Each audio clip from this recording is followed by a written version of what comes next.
Okay, unless you expressly state that it is exclusive of VAT. But the Department of Trade and Industry is quite strict on this one, and that you have to say, your pricing should always include the VAT component.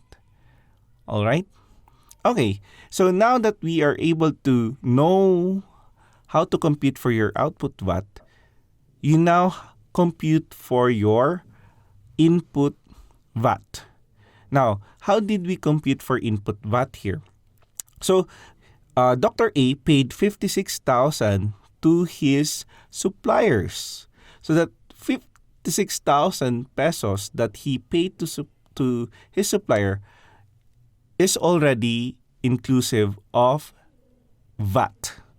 Now, we assume that all of his suppliers are also VAT registered. So in practice, we could actually compute for the input VAT by simply getting a sum of all of the VAT amounts that we paid to our suppliers. But in this case, for our illustration, we simply assume that his suppliers, Dr. A's suppliers, are all VAT registered suppliers.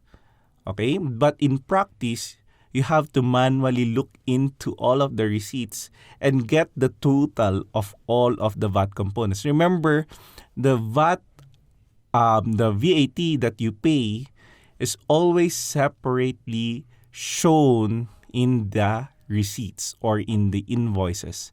So it's not that difficult, but it would be tedious if you have a lot of transactions with a lot of VAT registered suppliers. So again, similar to how we compute for output VAT, 56,000 is the amount that we paid, which is already inclusive of VAT. So we have to divide that by 1.12 and we will get 50,000, and we simply multiply that 50,000 by 12% to get the VAT component. So you got there 6,000 pesos as input VAT.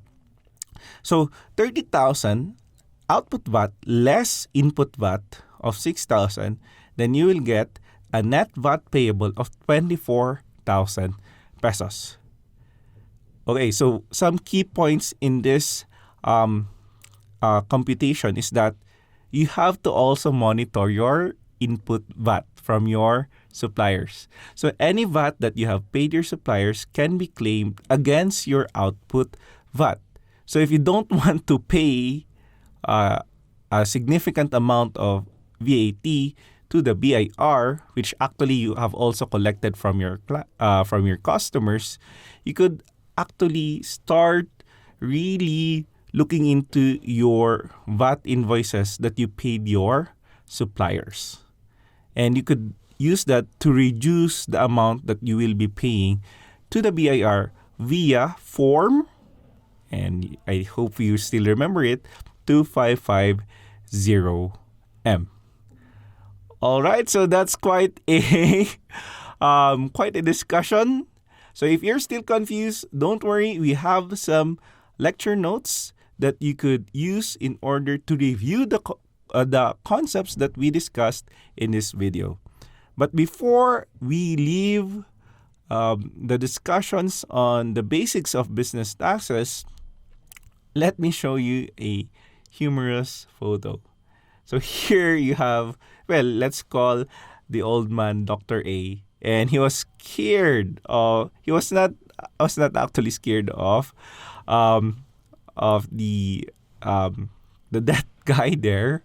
I forgot his name, but he's more scared of the taxman. And I think there is that fear of the BIR simply because we are not knowledgeable about our rights as taxpayer, and we get confused a lot. And that's the reason why you are learning all of these things here on our platform and through our various videos. And that's our goal, for you to at least have a general overview of all the taxes that you have to pay as a business owner. All right then. So that's quite a long lecture. So I hope you're still able to cope up, And again, as usual, I'm excited to see you in the next video.